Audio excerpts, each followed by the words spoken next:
that still exist if the will is there for them. Thank you.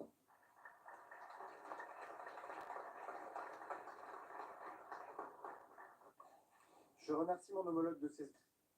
I thank my fellow co-chair for these remarks, and before we proceed, I would like to make some opening remarks. Ladies and gentlemen, alongside my Saudi colleague, I am pleased to open the work of this international high-level conference on the peaceful settlement of the Palestinian question and the implementation of the two-state solution, with the holding of this first wrap-up session on the thematic working groups. 80 years after the creation of the United Nations, we cannot accept civilians, women and children being targeted when they go to food distribution places. That is unacceptable. Your presence in large numbers here today demonstrates the consensus and the mobilization of the international community around the appeal for the end of the war in Gaza. The New York conference, and this will be my second point, must be a turning point and a transformational juncture for the implementation of the two-state solution. We must work on the ways and means to go from the end of the war in Gaza to the end of the Israeli-Palestinian conflict at a time when this war is jeopardizing the stability and security of the entire region.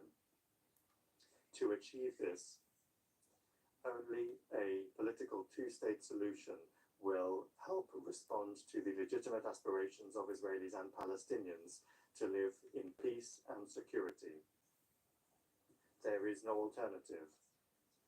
Faced with the growing number of fait accompli on the ground and the unprecedented acceleration of the Israeli settlement building policy in the West Bank, the prospect for a viable Palestinian state must be preserved through the implementation of concrete measures. That is the meaning of the work of the 8 working groups constituted in the framework of this conference. Those groups are the driving force of our diplomatic initiative. Their work, which will be covered over the course of this morning, aims to identify concrete contributions that can be made to make the two-state solution a reality in all of the political, security, economic and humanitarian dimensions of the Israeli-Palestinian conflict. The 17 co-chairs of the working groups have carried out in-depth work, the result of a lengthy consultation process consulting UN member states. They have mobilized, together with international organizations, NGOs, civil society, and thank you all. My third and final message is that through this New York process, we have begun an unprecedented and unstoppable momentum for a political solution in the Middle East, which is already beginning to bear fruit. In the context of this conference, we have managed to relaunch a collective momentum moving towards a political solution to the Israeli-Palestinian conflict, which responds to the legitimate security considerations of Israel and which ultimately ensures the contiguity and viability of the Palestinian state. We have returned to the center of diplomatic efforts the recognition of Palestine, the normalization and regional integration of Israel, the reform of Palestinian governance, and the disarmament of Hamas.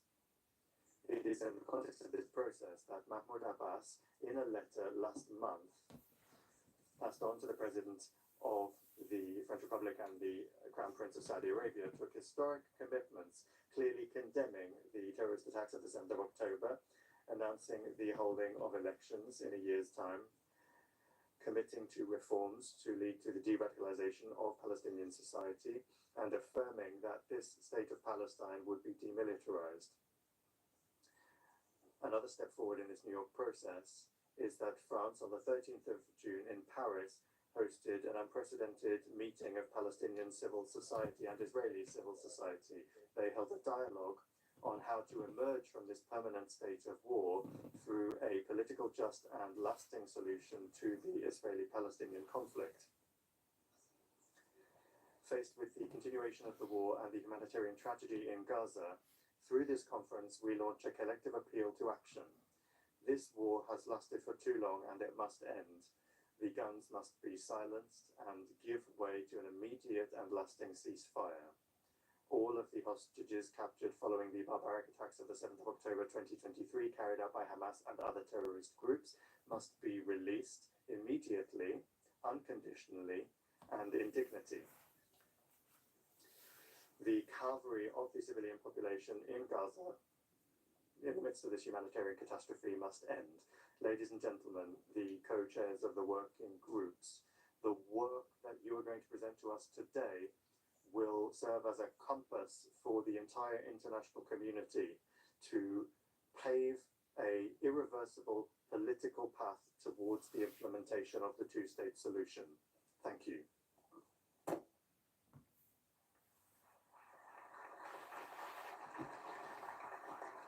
J'invite à présent son Excellence. I now invite His Excellency Mr. Antonio Guterres, Secretary General of the United Nations, to make a statement. Excellencies, ladies and gentlemen, I thank the government of France and the Kingdom of Saudi Arabia for organizing this international conference on the implementation of the two-state solution. We are here today with our eyes wide open, fully aware of the challenges before us. We know that the Israeli-Palestinian conflict has endured for generations, defying hopes, defying diplomacy, defying countless resolutions, and defying international law. We know that the conflict continues to take lives, destroy futures, and destabilize the region and our world. But we also know its persistence is not inevitable. It can be resolved. That demands political will and courageous leadership, and it demands truth. The truth is we are at a breaking point. The two-state solution is farther than ever before. Excellencies, nothing can justify the horrific 7 October terror attacks by Hamas and the taking of hostages, both of which I have repeatedly condemned. And nothing can justify the obliteration of Gaza that has unfolded before the eyes of the world.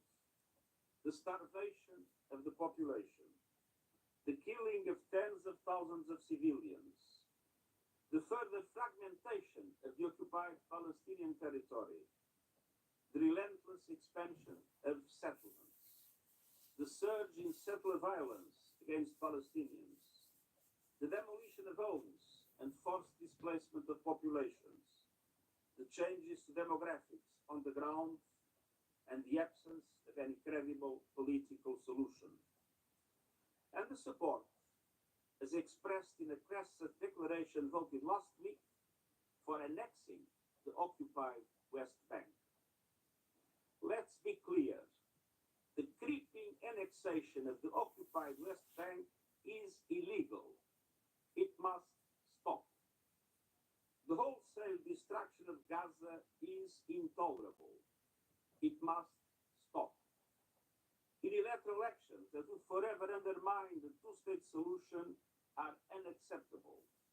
They must stop. Excellencies, these are not isolated events. They are part of a systemic reality that is dismantling the building blocks of peace in the Middle East.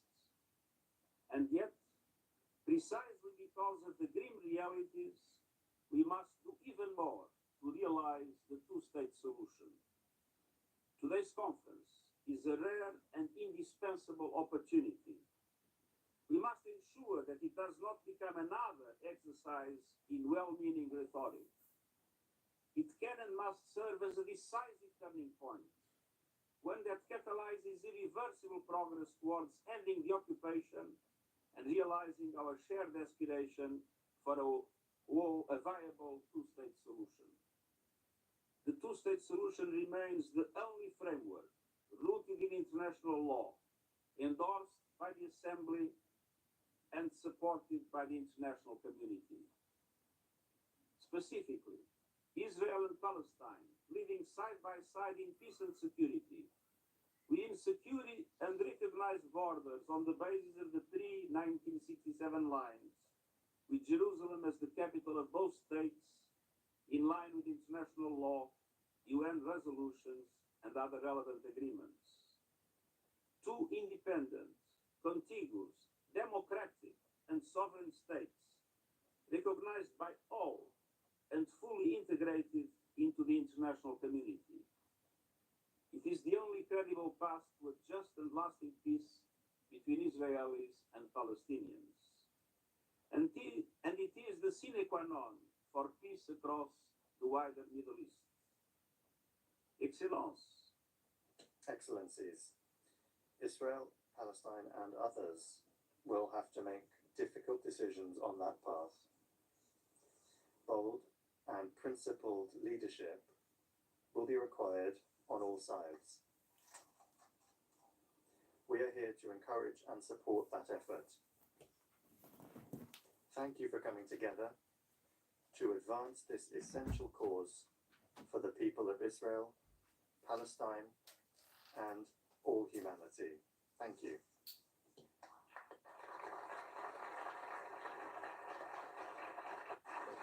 Je remercie le secrétaire. I thank the Secretary General for his statement. I now invite His Excellency Mr. Mohammad Mustafa, Prime Minister of the State of Palestine, to deliver a statement. Excellencies, distinguished delegations, I'm honored to be among you all today, and I wish to express the State of Palestine's deep gratitude for the Kingdom of Saudi Arabia and France for their leadership and for undertaking the responsibility entrusted to them by the General Assembly in co-chairing this historical international conference. I also express our deep appreciation to the co-chairs for the working groups for their dedication, also the President of the General Assembly and all states and organizations for their contributions. I'd like to thank the United Nations, represented by the President of the General Assembly and the Secretary General, and through them, all the United Nations, for their relentless efforts to deliver on their sacred mandate, including the United Nations personnel on the ground who does so at the peril of their lives. Excellencies, this conference holds a promise, a pledge to the Palestinian people that the historical injustice that befell them must come to an end. What's happening in Gaza is its latest and most brutal manifestation, and we're all more than ever compelled to act. This conference is a message to the Palestinian people that the world supports us in the realization of our rights to life, liberty, dignity in our land, and of our right to our sovereign state. This conference is also a message to the Israeli people that there is a path to peace and regional integration. It will be achieved through our independence, not our destruction, through the realization of our rights, not their continued denial, that Palestinians are not condemned to perpetual occupation and exile, and Palestinians and Israelis are not doomed to be at eternal war, that there is another way, a better way, that leads to shared peace, shared security, and shared prosperity in our region. Not for one at the expense of the other, but for all. We hope they hear this message and grasp this historical opportunity. For very long, the idea was to leave the matter to the parties, relying solely on their goodwill. The result was entrenched occupation, an ever-worsening situation, and more violence and loss of innocent lives. The reality is that while the parties have their obligations and responsibilities, the rest of the world has also obligations and responsibilities in ensuring we achieve self-determination and just and lasting peace. Therefore, we welcome the approach taken by this conference to identify what's required from all actors and to promote concrete and decisive actions with clear mechanisms and time-bound commitments. All states have a responsibility to act now, to end the war on our people in Gaza and throughout the state of Palestine, to secure the release of all hostages and prisoners, to ensure the withdrawal of Israeli occupation forces And we, of course, support in this regard the mediation efforts of Egypt, Qatar, and the United States, and the actions undertaken by all states to achieve these goals. The massacres and the engineered starvation by Israel must be brought to an immediate end. We all must act to reunify Gaza and the West Bank, including East Jerusalem, with no occupation, no siege, no settlements, no forcible displacement, and no annexation, and to rebuild Gaza with and for our people. In the occupation, achieve Palestinian independence, and implement the two-state solution with Palestine and Israel living side by side in peace and security towards achieving regional peace, security, and prosperity. This requires support to the Palestinian government in assuming its sole governance and security responsibilities, with regional and international support in the Gaza Strip and throughout Palestine. Hamas must end its rule of Gaza and hand over its weapons to the Palestinian Authority. And we stand ready to invite regional and international forces to be deployed in full coordination with the State of Palestine as a part of a stabilization and protection mission. With the Security Council mandate to provide protection to our people and ensure the ceasefire is observed by all parties, and to guarantee the security of all sides in support of the role of our government and our security forces, and not as an alternative to them. The ceasefire should be extended to all Palestine and should be accompanied with the cessation of all illegal measures. I call on all of you to take every action you can take to advance these goals, ending the war on our people, ending the occupation, achieving shared peace, security, and prosperity. I ask you to do that without delay or hesitation. Too much is at stake. We have demonstrated an ironclad commitment to peace in the face of brutal violence. With your help, we can demonstrate there is a peaceful path to liberation. In this regard, I salute the historic and courageous decision of France and President Macron to recognize the State of Palestine in September, and call on all those that have yet to do so to recognize the State of Palestine without delay. Indeed, the path to peace starts with recognizing the State of Palestine and preserving it from destruction, and by empowering the forces of peace in Palestine, Israel, and the region, and the world in their efforts to implement the two-state solution and achieve just and lasting peace. A peace that saves and serves Palestinians, Israelis, and the region. There is no viable alternative to the peaceful settlement of the question of Palestine based on the relevant United Nations resolutions and the two-state solution on the 1967 lines. And there is no two-state solution without an independent Palestinian state with East Jerusalem as its capital. Every state represented here can do what they can, but they must act now to promote compliance and deter violations, to promote commitment, not indifference, to advance accountability, not impunity, to achieve just and lasting peace, not full perpetual occupation and conflict. The Palestinian government is determined to continue the implementation of substantive reforms in impossible circumstances.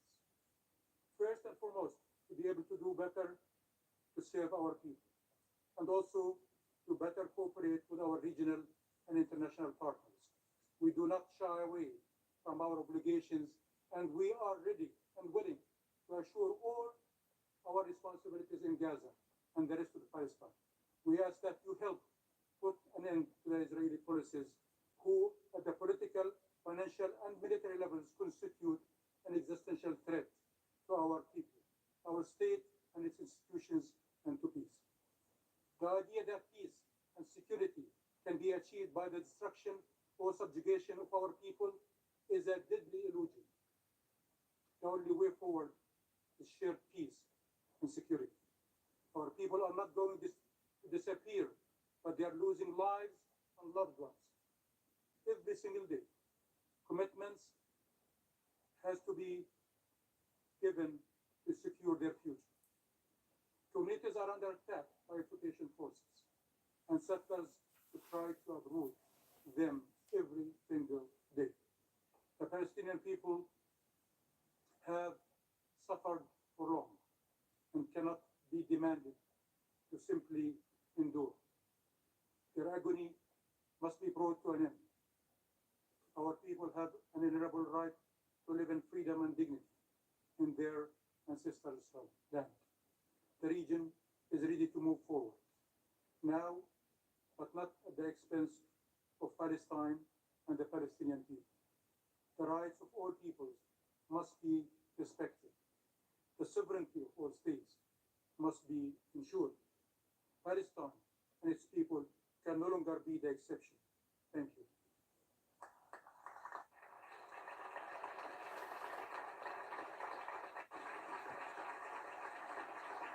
Je remercie I thank the Prime Minister of the State of Palestine.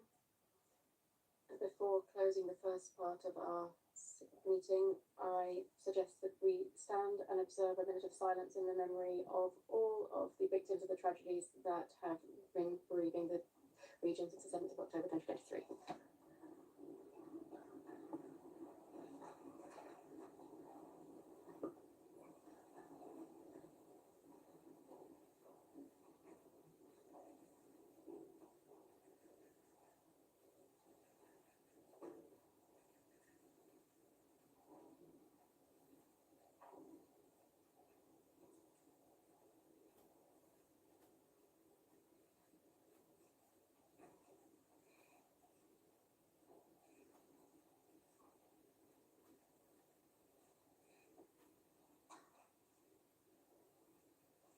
Je vous remercie.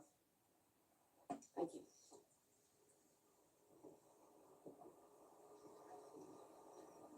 I thank our guests for joining us on the rostrum this morning, and we will have a slight change on the podium before the first roundtable now.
أصحاب المعالي والسعادة حضرات المندوبين الموقرين أعلن انعقاد المائدة المستقبل.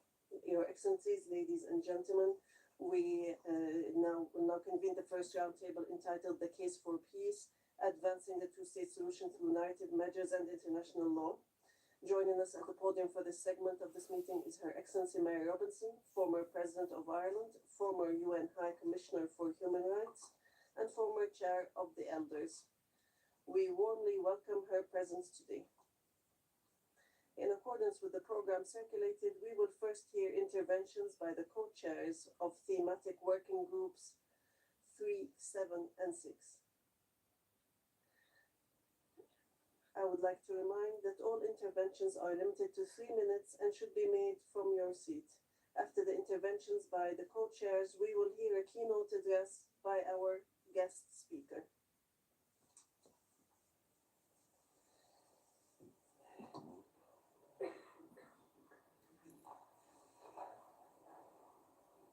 أدعو الآن ممثلة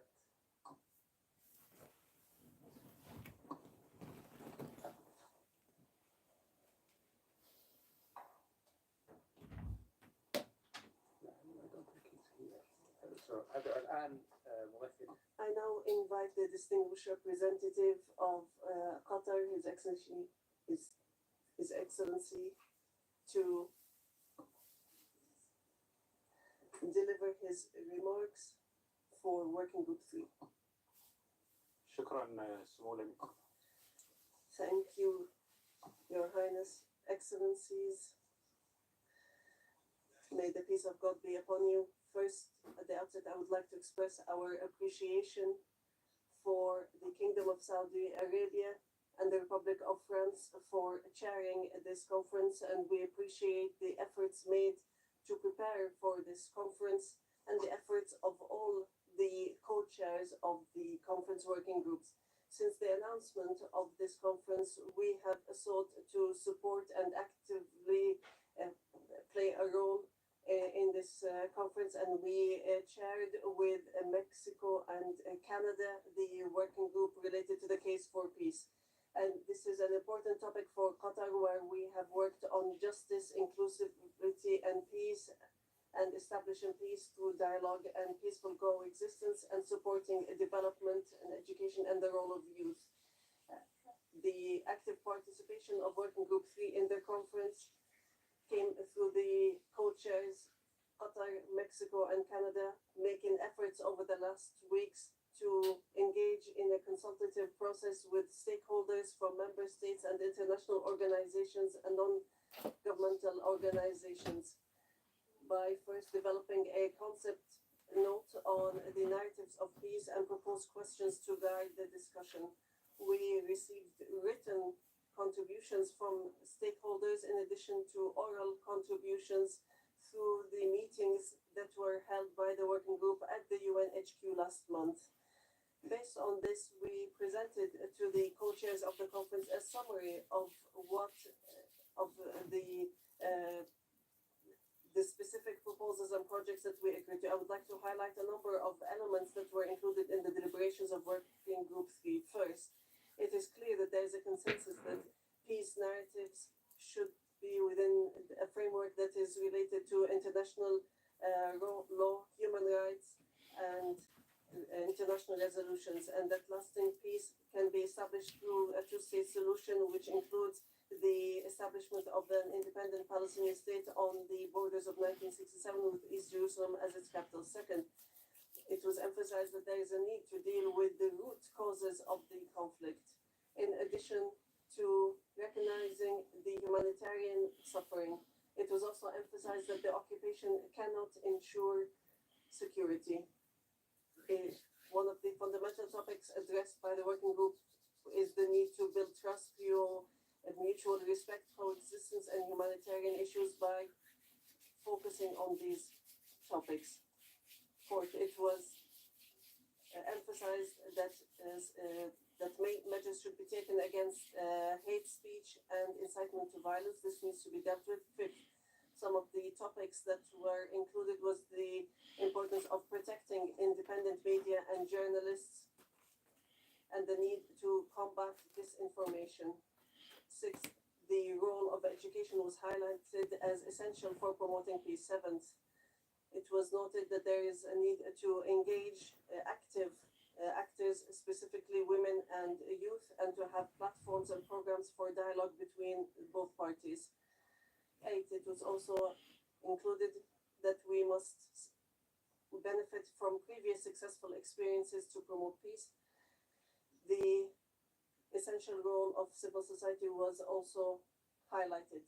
In closing, we hope that the consultation meetings of the working group will lead the conference to take outcomes that will make sure that the international community will undertake its responsibilities regarding the Palestinian state, to take future steps, and that this will be a basis for the work in the future, and that there needs to be an active follow-up for proposals and initiatives. We also look forward to have this conference participate in the establishment of an independent Palestinian state that is a sovereign, geographically contiguous, with sovereignty on the borders of 1967, with East Jerusalem as its capital, that has international recognition and the UN membership that it deserves. Thank you.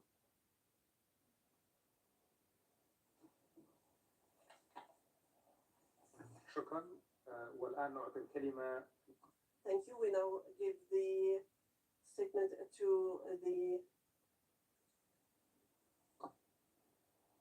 Minister for Canada.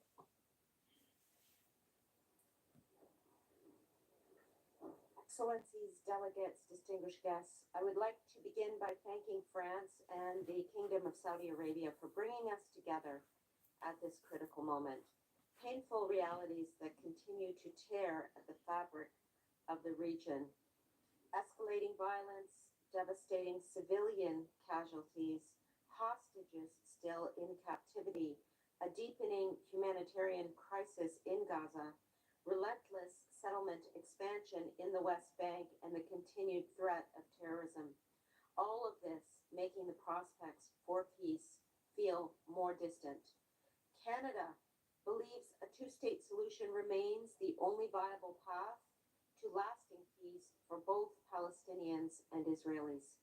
At the plenary session this afternoon, I will have more to say about Canada's position. We are here today because this moment demands political courage and resolve. And we must stand together and choose a different path, one that leads toward a sustainable and a just solution.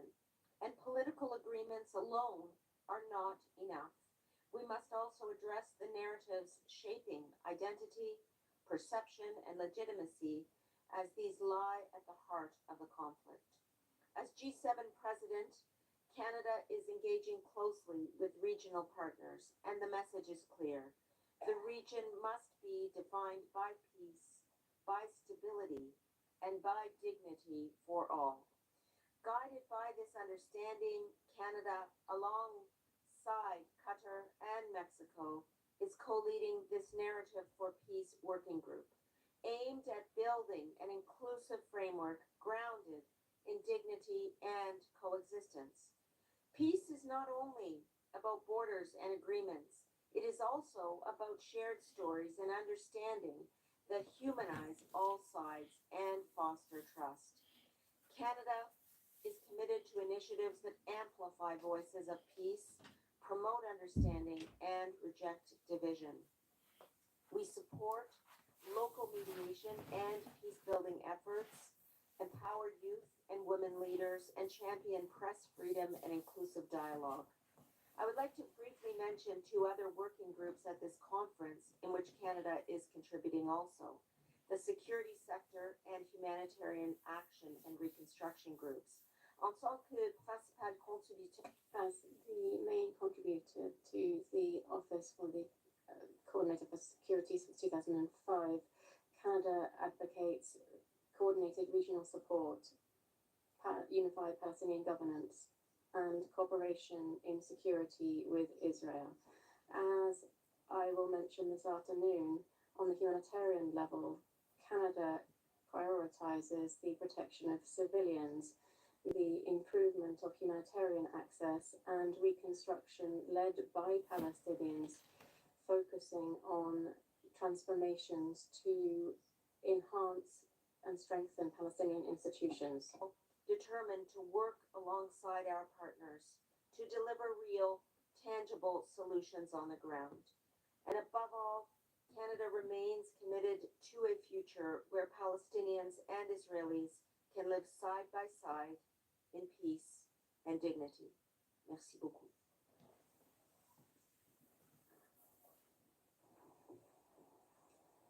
أشكر معالي وزيرة خارجية كندا وأعطي الكلمة I thank the Foreign Minister of Canada, and I give the floor now to the Permanent Representative of Mexico.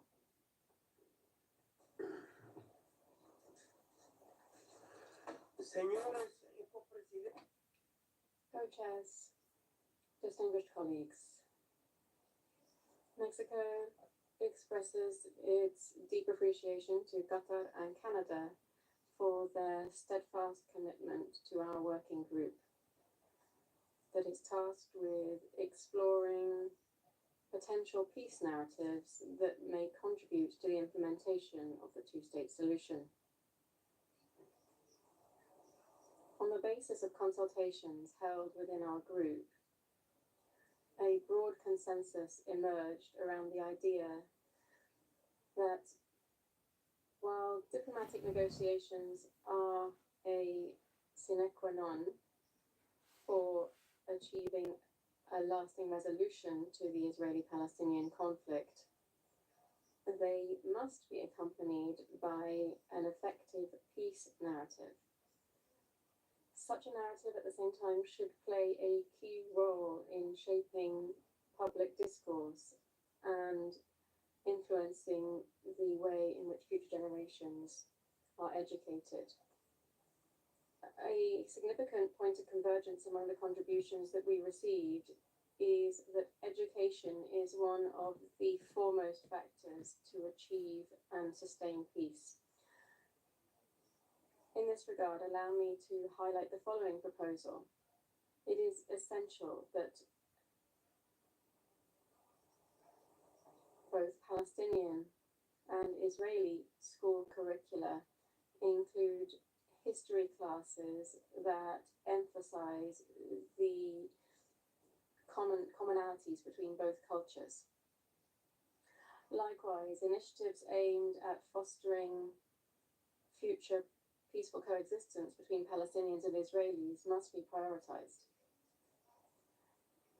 We must prove that coexistence is possible. Perhaps the symphonic orchestra, founded 26 years ago now by the Israeli conductor and pianist Daniel Barenboim and the Palestinian writer Edward Said, known as the West Eastern Divan Orchestra, is perhaps the best example of how both cultures can even produce high quality art as a result of joint collaboration. Let's therefore begin our work this morning with the staunch belief that two states represent the only viable solution at this stage of what represents one of the great tragedies of history, and one which we bear the generational responsibility to resolve. Thank you very much.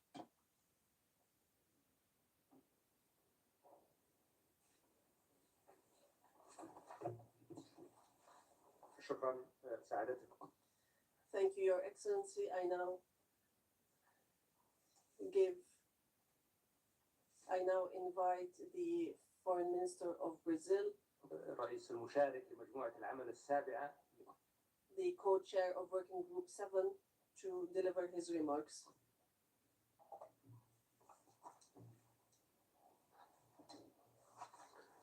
Thank you, Mr. Chair, Excellencies. Brazil co-chaired with Senegal Roundtable 7 on promoting respect for international law. The ordeal Palestinians face stands as a test to our collective commitment to international law, humanitarian law, and human rights. When confronted with credible allegations of genocide, invoking international law is not enough. We must enforce it with resolve.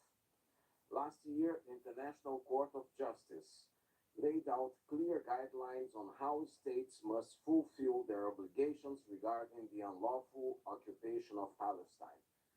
They include not recognizing the unlawful situation created by Israel's presence in the occupied Palestinian territory, including East Jerusalem, differentiating in all dealings with Israel between its territory and the occupied Palestinian territory, refraining from any action that may aid or contribute to maintaining occupation, and ensuring respect for the Palestinian people's right to self-determination and the Fourth Geneva Convention.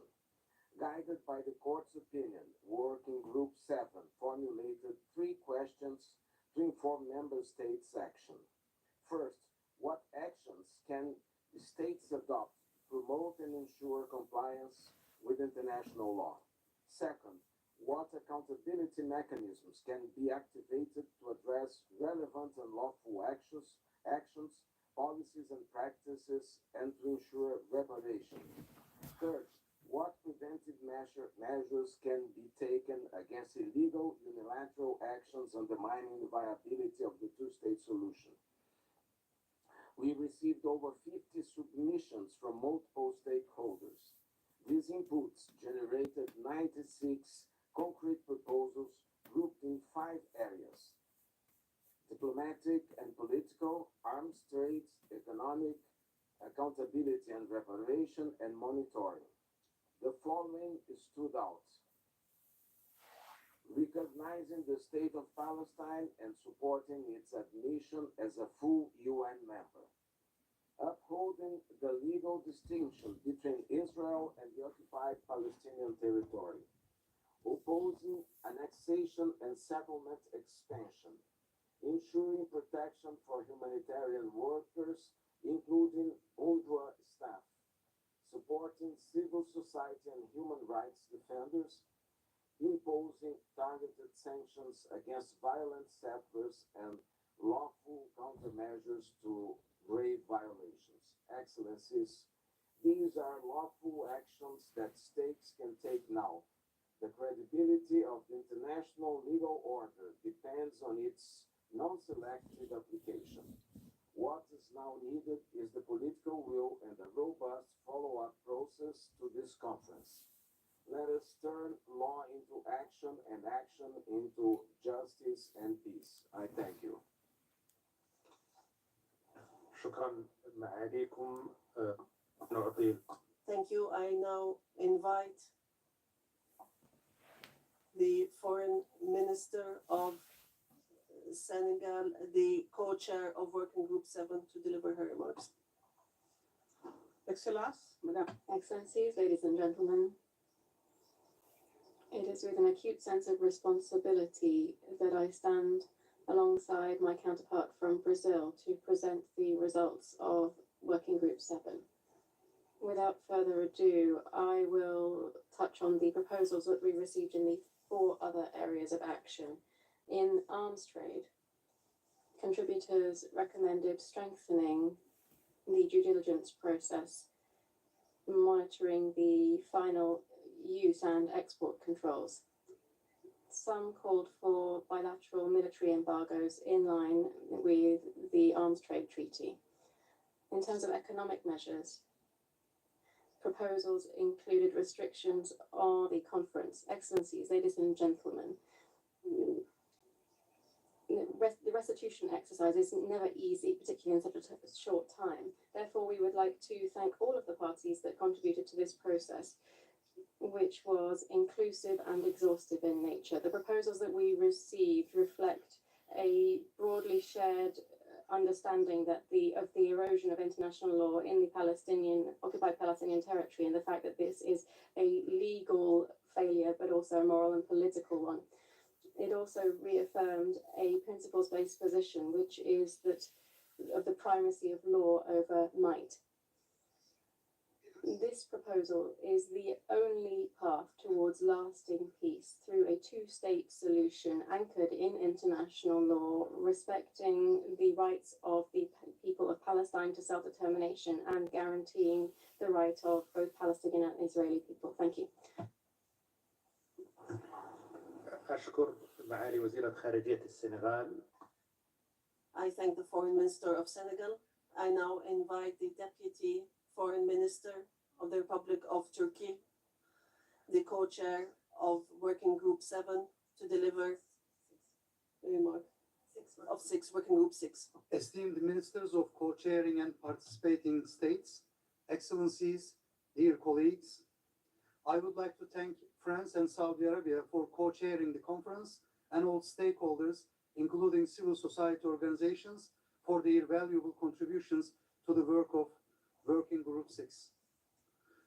I would like to thank our Irish colleagues for their excellent cooperation and the hard work they put into our efforts to co-chair our working group.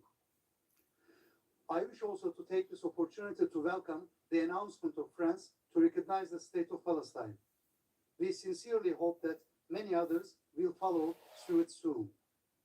Before sharing with you the priorities and recommendations that came out of the submissions in our working group, allow me to share with you some general observations regarding our deliberations. Firstly, we have seen the strong desire among the stakeholders to contribute to ending the decades-long suffering of the Palestinian people. Contributions received highlighted the areas where concrete action is needed to realize this vision. There were submissions rightfully proposing programs to help build capacity in the Palestinian Authority.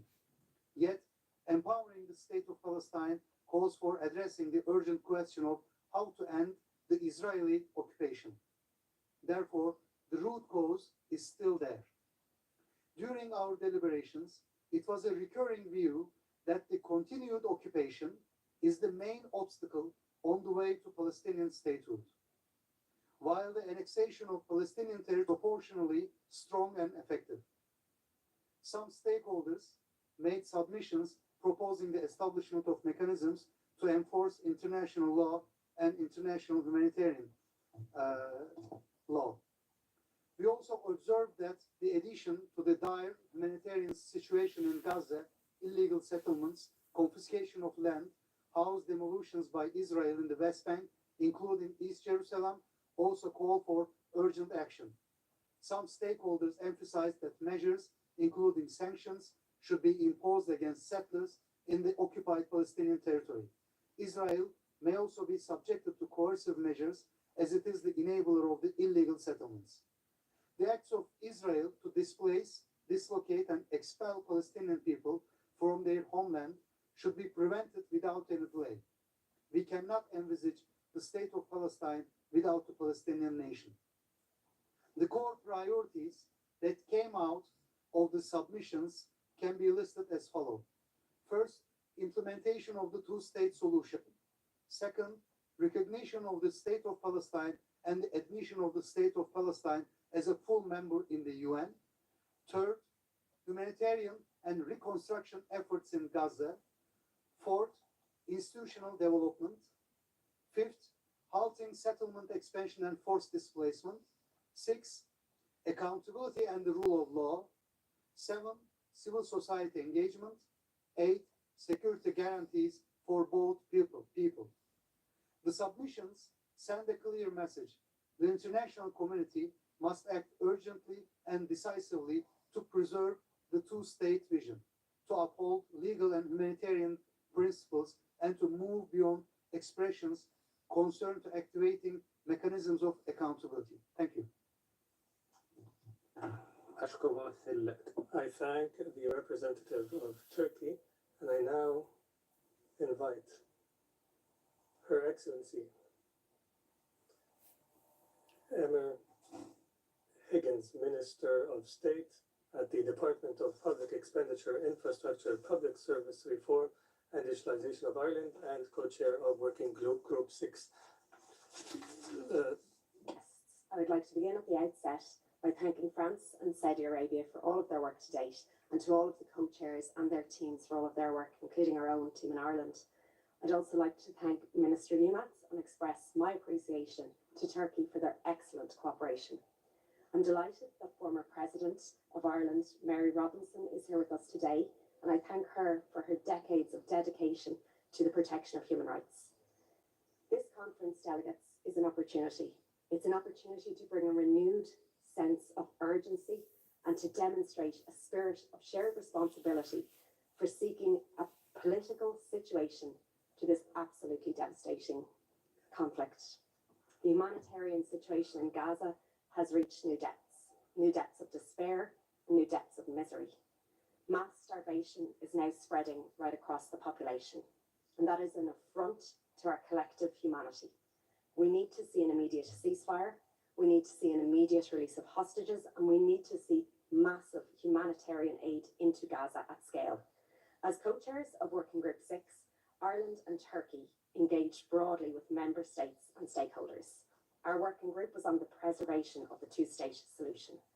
We deeply appreciate the significant number of concrete and of action-orientated submissions, and there was strong agreement around the respect for international law, including international humanitarian law, and clear support for accountability mechanisms, including the International Criminal Court. Submissions reference the advisory opinion of the International Court of Justice and its clear finding that the Israeli occupation of the occupied Palestinian territory is unlawful. Member states and stakeholders affirmed the two-state solution as the only pathway to a just and a lasting peace, and that is in accordance with international law and UN resolutions. The importance of recognition of the State of Palestine and its admission as a full UN member state was a recurring theme, and I commend France and President Macron for leadership on this. We also recall the importance of recognition of Israel by states who have not yet to do so, and of integration of Israel and Palestine in the region. Contributions stress there should be no forced displacement of Palestinians from Gaza, and there was strong consensus on the need to address illegal settlements in West Bank, including East Jerusalem, and strong condemnation of any attempts at annexation. There must be accountability for violent settlers and for those who support and for those who facilitate them. There must also be accountability for Hamas, who have brought only suffering to Israelis and Palestinians. A key issue is support for the Palestinian Authority, governing a unified Palestine state. Support for the PA's reform agenda and sustainable financing, including the release of revenues by Israel. We acknowledge the Arab and OIC reconstruction plan as the basis for work on the rebuilding of Gaza and the necessary arrangements for governance, for security, and for economic development. Submissions stressed that the essential and life-saving role and the mandate of UNRWA must be protected. As a country with experience of overcoming conflict, Ireland recognises the important role of both civil society and in particular women in laying the groundwork for peace. We must create the conditions and the space for voices from different perspectives to be heard in safety and in respect. We must now seize this opportunity to end the devastating cycles of violence and make good on our commitments to implement once and for all the two-state solution in the interest of both Israelis and Palestinians. Thank you.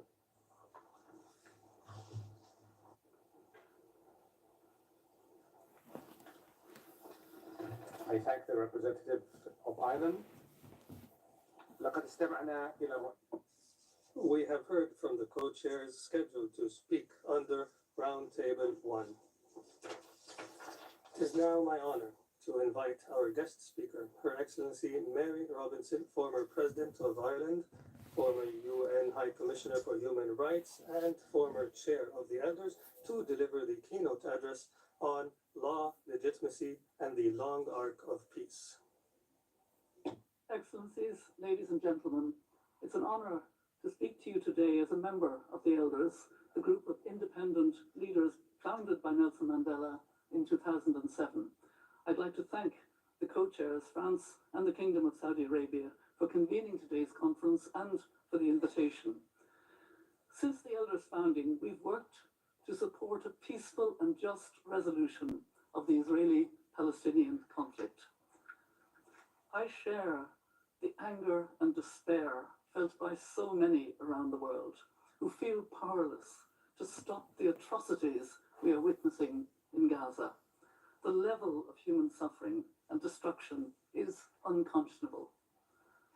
Occupation and violence have reached new depths of inhumanity over the past 2 years, from the horrific Hamas attacks of the 7th of October 2023 and the taking of Israeli hostages, to Israel's collective punishment of Palestinians in Gaza, including indiscriminate bombardments, repeated mass displacement, and the use of starvation as a weapon of war. International norms and standards are being abandoned and openly scorned. This conference must be a turning point towards a different future.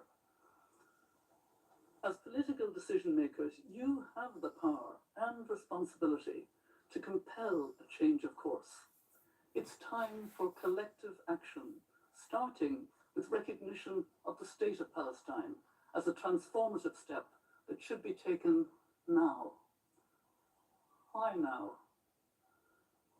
Because the dehumanizing of the Palestinians by the extremist government of Israel has reached a critical point.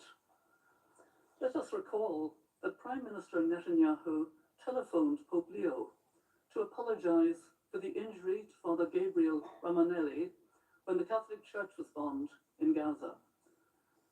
Prime Minister Netanyahu has not apologised for the more than 17,000 children killed in Gaza, or the many more children left without limbs and without family members. He has not apologised for all the children of Gaza who have been traumatised by this totally disproportionate war and are now hungry to the point of starvation. No apology has been deemed necessary because the children of Gaza have become dehumanized by this Israeli government. I welcome President Macron's announcement that France will recognize Palestine. The United Kingdom has said it will recognize Palestine when it would be an effective and not just a symbolic step. Surely this is the moment, because later will simply be too late. Excellencies, I would now like to address two issues. First, measures to uphold international law and end impunity for systematic violations. And second, how to help lay the groundwork for peace. It is my personal view that we are seeing an unfolding genocide in Gaza. It is for international courts to make a final determination. But member states cannot wait for this. You must act now to prevent genocide. I must say I'm particularly impressed by the recommendations put forward here this morning by the co-chairs of working groups 7 and 6. In its advisory opinion, the International Court of Justice has found that Israel's policies and actions in the West Bank constitute annexation and breach of its international obligations on racial segregation and apartheid. For those of us who believe in international law and the United Nations Charter, the stark truth is that the government of Israel has not been held accountable for its violations in Gaza and across the occupied Palestinian territory.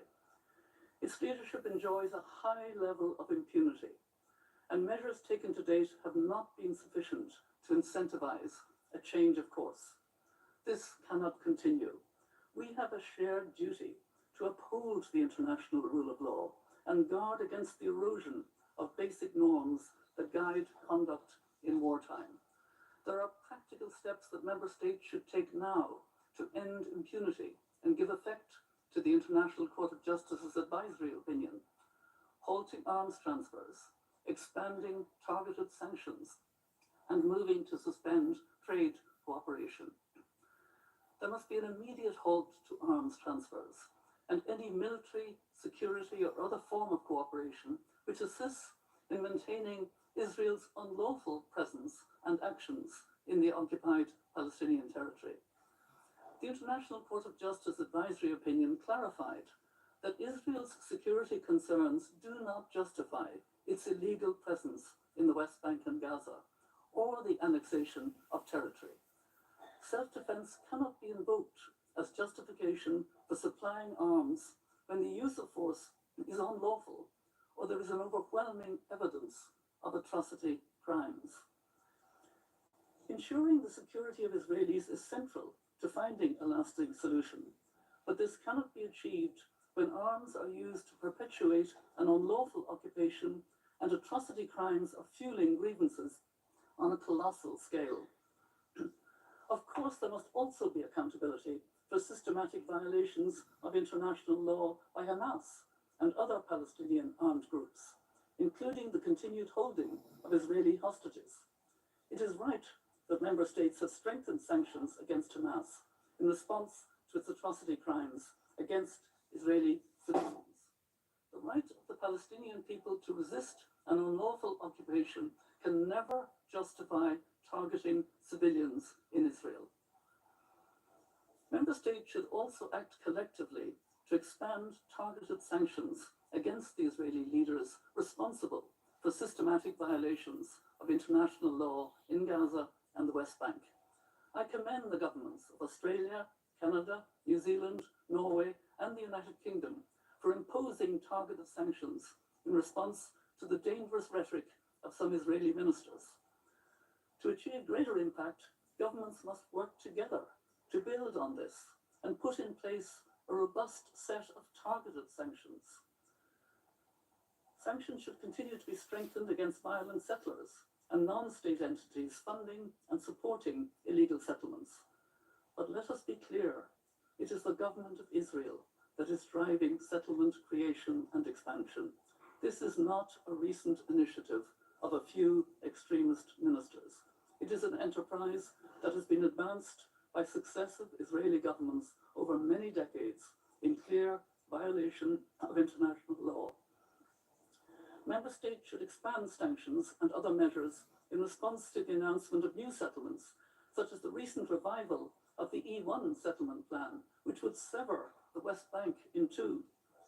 It's also high time for Member States to cease any assistance to or trade with illegal settlements. I particularly welcome the recent decision of my own country, Ireland, to advance legislation on this. I urge other states to follow suit. All existing and future trade cooperation with Israel should be reviewed with a view to suspension. Maintaining preferential trade access in such a context cannot be justified. It is deeply disappointing that European Union members have still taken no collective concrete action in response to Israel's persistent violations of Article 2 of the EU-Israel Association Agreement. Excellencies, measures to end Israel's impunity, including the ICC arrest warrants, which should be enforced, are not anti-Semitic. They are a necessary response to actions of the government of Israel, which are opposed by many sections of Israeli society. The elders stand in solidarity with the growing number of Israelis who both want the hostages to be released by Hamas and the humanitarian crisis and war in Gaza to end. We are seeing acts of extraordinary courage from Israelis and Palestinians who have suffered deep trauma and loss, but who are challenging extremist narratives within their own societies, recognizing the humanity in each other, and working to forge a common vision of a shared future. Just today, two Israeli human rights organizations, B'Tselem and Physicians for Human Rights, have issued reports saying Israel is committing genocide against Palestinians in Gaza, and Western countries have a legal and moral duty to stop it. Creating the conditions of peace requires challenging the dehumanizing rhetoric and incitement on both sides that fuels hatred and legitimizes violence. Women have a particular role to play in peace building. In Northern Ireland, they came out of their housing estates and reached across the divide. Women are likewise at the forefront of many of the peace efforts in Israel and Palestine, leading civil society initiatives and creating partnerships for peace. At the political level, the Arab OIC plan for Gaza's reconstruction and recovery offers a pathway that can pave the way for a fully sovereign, unified Palestinian state, with an end to occupation and all forms of violence against civilians as part of a sustainable two-state solution. Articulating this path in a way that engages both Israelis and Palestinians on the viability of an alternative, secure and hopeful future is essential. The arc of peace is indeed long in this region, but with collective action to apply international law, it bends towards justice. Thank you.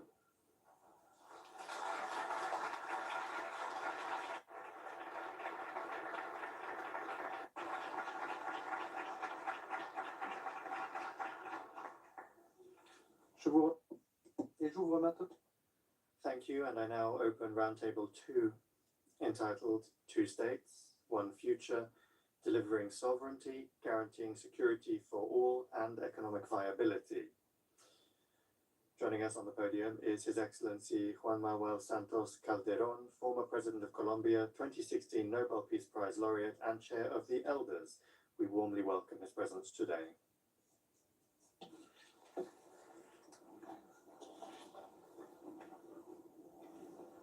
We will first hear interventions by the co-chairs of thematic working groups 1, 4, and 2.